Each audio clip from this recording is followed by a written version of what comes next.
The Secret Service agents normally walk directly beside the car on either side. We do not see any in this photograph, but usually 2 or 3 Secret Service agents will walk on either side of the car so that they are there to spot anyone who looks like a troublemaker. Now the motorcade will very shortly start to move out. Sheriff Bill Decker, Dallas County Sheriff, driving his own car, personally escorting it with the Chief of Police, the presidential car moving out, the President and First Lady. Big, beautiful Lincoln, followed by a carload of press.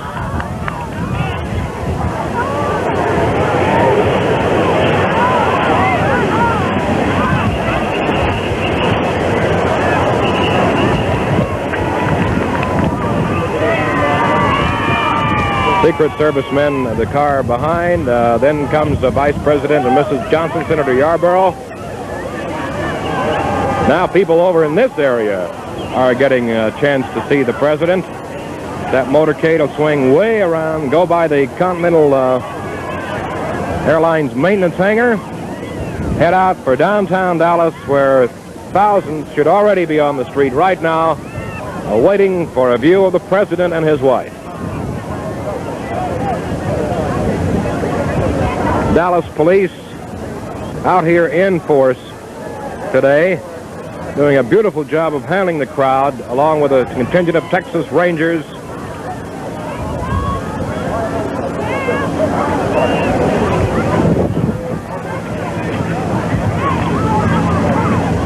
And I still can't get over the fact that the President and his wife broke away from the planned trek to the automobile and went all along this fence out here, right up to the fence, shaking hands and talking with these hundreds of people gathered inside that fenced-off area. It was a great thrill to them and a complete surprise. So the party now is leaving Dallas Love Field. The 3 big White House press charter buses behind us getting ready to pull out. And, of course, as we say, thousands will be on hand for that motorcade now, which will be downtown Dallas, down Cedar Springs, to Harwood, and on Harwood it'll turn on Main, from which point it'll go all the way down to the courthouse area, which is the end of Main. It'll turn on Houston Street to Elm under the triple underpass, out to the Mart where the President talks at approximately 1 o'clock, which will also be carried live right here on most of these channels.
this fence out here, right up to the fence, shaking hands and talking with these hundreds of people gathered inside that fenced-off area.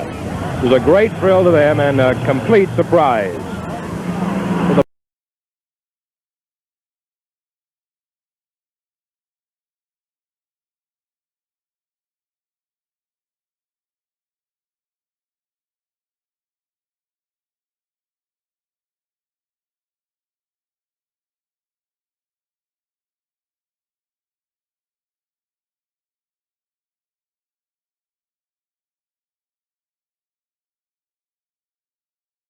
Tonight we dip back into our archives as we remember. Tonight we dip back into our archives as we remember.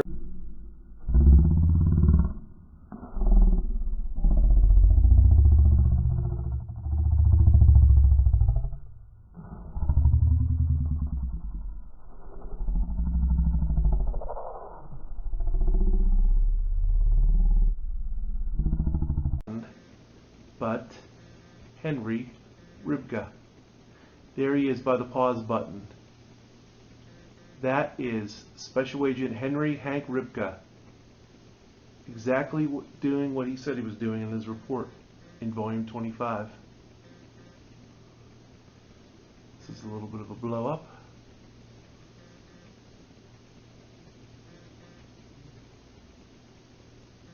There he is. Henry Hank Ribka. Vindication. The destruction of records is actually referenced in the Assassination Records Review Board final report. Very disappointing. They were records that related to trips that President Kennedy had taken in the fall of 1963 prior to him going to Dallas.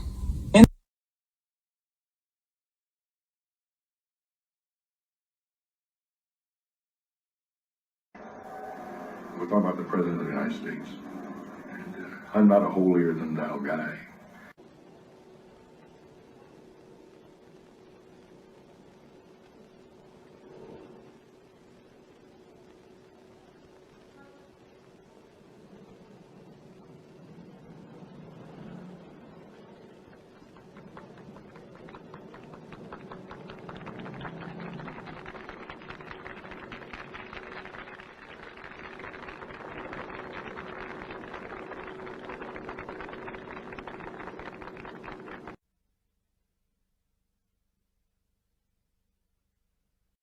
And in the 1960s, I believe that we can demonstrate so that all the world will want to follow our example, that freedom and prosperity can move hand in hand.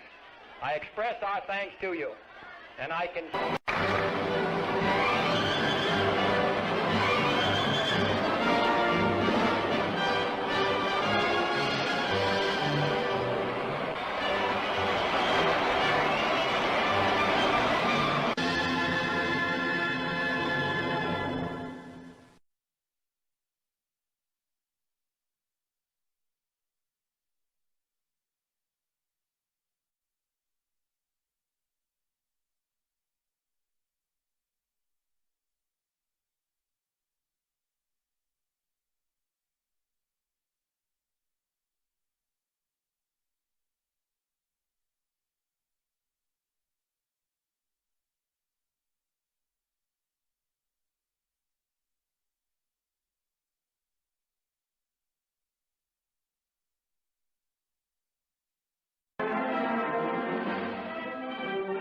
In Mr. Kennedy's new presidential limousine, the two presidents acknowledge the cheers of the throngs.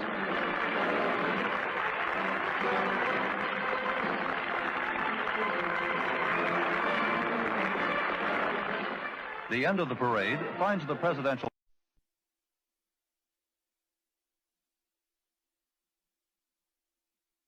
El carro del presidente y el gobernador, seguido por un carro de capota abierta en el cual irán miembros de la policía secreta de la seguridad del presidente.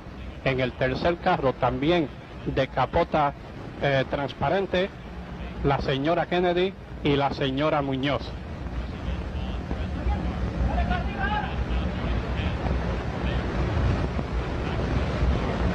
está preparándose para salir la caravana desde el aeropuerto. Todavía no se ha movido el primer carro, que es el que lleva al presidente. Después de estos primeros carros irán los demás con los miembros de la comitiva presidencial y los carros que ustedes habrán de ver por el camino, y algunos de ustedes van a ver aquí en la televisión antes de terminar esta transmisión, son de fotógrafos y camarógrafos tanto local como de Estados Unidos, que han llegado y están cubriendo todo este desfile, toda esta llegada del presidente Kennedy. Irán tomando vistas a todo lo largo de la avenida Valdoriotti hasta San Juan. Ahí va el auto del presidente y el gobernador saliendo de la pista. Here, hard-hitting, battle-ready units armed with the latest weapons are prepared to go into combat at any level of the...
But they get him away at last.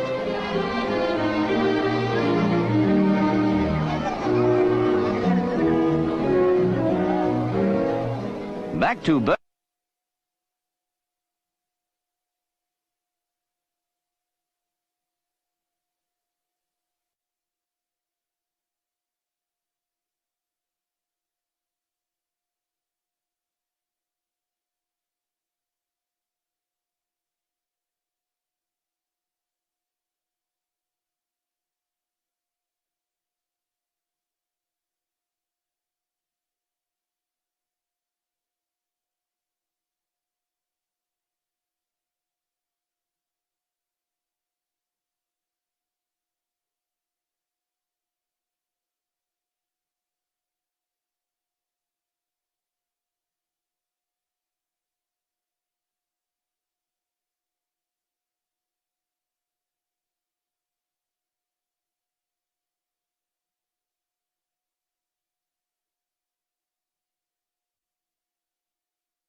común determinación para preservarla y extender sus frutos a todos.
Our route was lined with people who had waited hours to see the president, the man dedicated to the defense of peace and freedom. Never before had the Berliners turned out in such large numbers. Never was a reception so rousing. Und hier also ist einer der dramatischsten Punkte, wo Ost und West sich gegenüberstehen. Wenn Berlin ein Vorposten der freien Welt ist, dann ist der Checkpoint Charlie einer der vorgeschobenen Posten, der am weitesten. For firing the shot. It's most unusual, incidentally, that such a thing could happen because of the unusually tight security measures that are ordinarily taken by the Secret Service who guard the president. And normally, any vantage point, a rooftop, and windows which command a parade route are carefully scrutinized and carefully guarded, and men are usually posted on rooftops along a parade route, particularly if there is any reason at all to suppose that there might be someone in the area who would have such ideas as assassination in his mind regarding the president. These precautions, of course, are taken by the Secret Service for all presidents, as they have been for many years.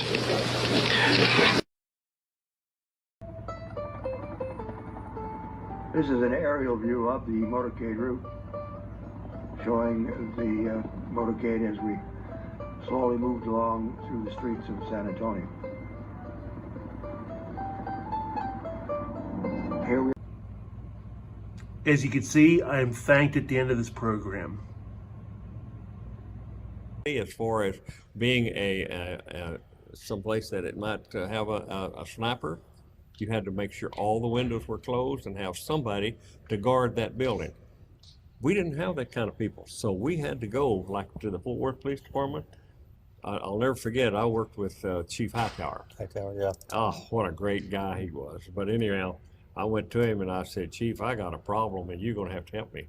And I told him what it was. He said, yeah, we've got a problem. And so anyway, but Chief Hightower helped me, and he gave me a couple of guys to work with me while we were doing the advance there in Fort Worth. We had 3 agents assigned here. Bill Duncan, who was out of Colorado, was assigned to the White House temporary at the time, and so they sent him down. He was an excellent advance man for anybody. And so he came down, and he brought a man with him, Ned Hall, and myself, and we were the Fort Worth team. And so here we hit this. Well, the first thing, Bill Duncan knew that I had been in law enforcement here and that I worked this area. He said, you're in charge of the law enforcement liaison. Everything that has to do with law enforcement and protecting them as far as law enforcement is concerned, you're in charge of it. You use what people you need to. You go to each and every police department, and I did. I went to every police department in Tarrant County, every one of them. And I'm talking about Lake Worth, Benbrook, Saginaw, all of them around, North Richland Hills, Hearst, Manfield. I had every police department in the county online, ready to go. I even used the sheriff's department, which was Lon Evans, the sheriff then, and I even used their sheriff's posse, which was a mounted group at the time. And I know one of the pictures that we have when President Kennedy came out into the parking lot and made a speech on the morning of the 22nd. There, you see this guy on horseback back there. Well, we had those guys. I had them lined all the way to Carsville Air Base. I had one of those guys on horseback somewhere at an overpass or an underpass, one way or the other. So we used everything that we could get. You're not going to believe this, but we even used the Boy Scouts. We used Boy Scout troops at that time. After we got them loaded, I was the last person to get in a car. And I had the car was rolling, and I had the back door open, and I jumped in the lead car. And so we went on out to Carsville. But on the way out there, as I told you, I had these people on horseback, these deputy sheriffs, out there along the road, and they were standing underneath the overpass and on top of the overpass in order to see that there's nobody could get around there that could get under it or over it or whatever.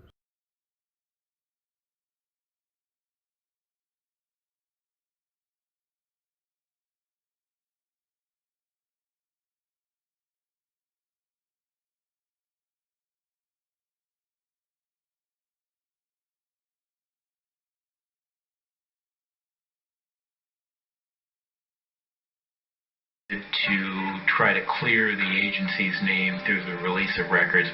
You know, overall, I thought that the Central Intelligence Agency was very cooperative with us. They didn't appeal any of our decisions.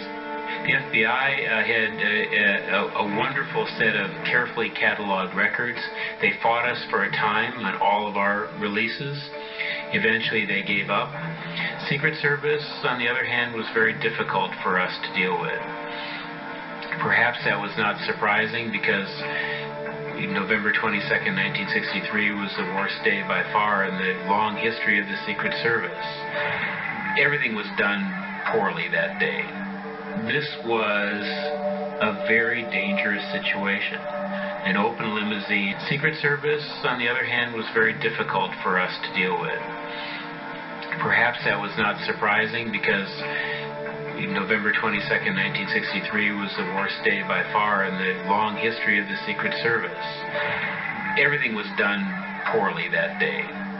This was a very dangerous situation. An open limousine, crowds everywhere, buildings not checked, parts of a parade route where the vehicles had to slow to almost a stop to make that corner there, that sharp turn under the book depository building.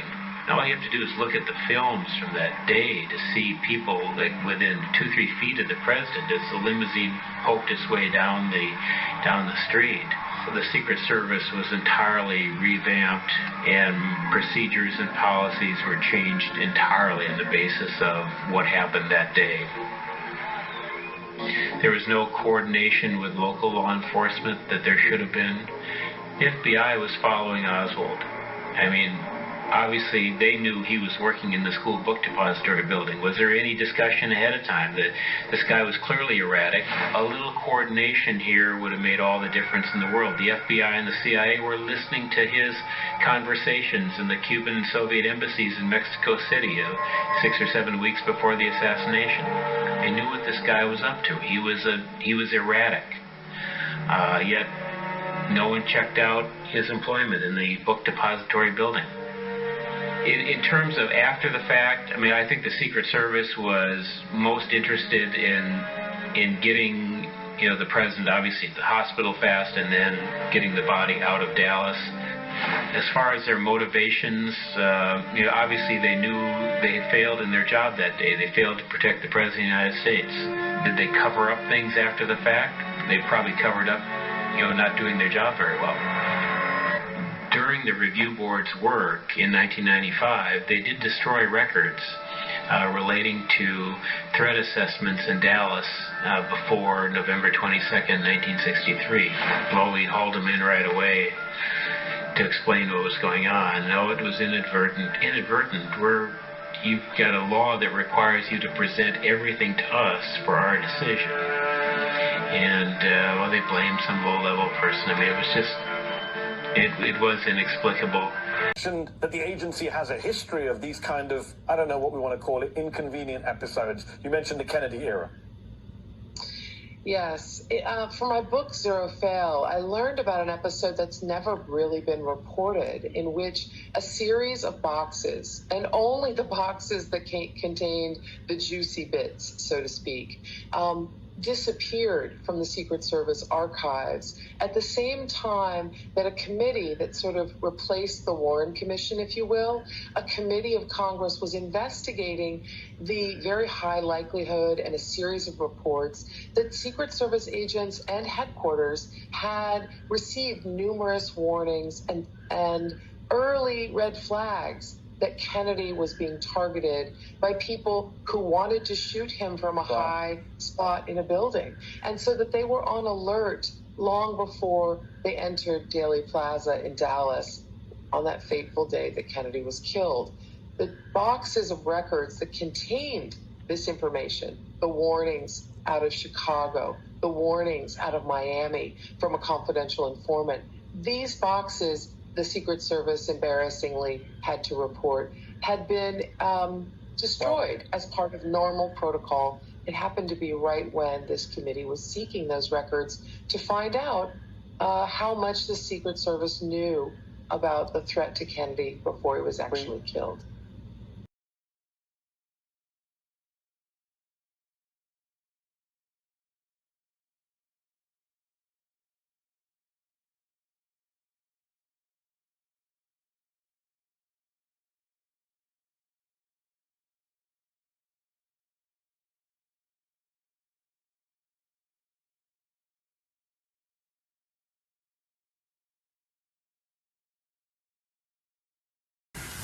At Love, everything went fine up to the point that the whole day became great frustration for a photographic person.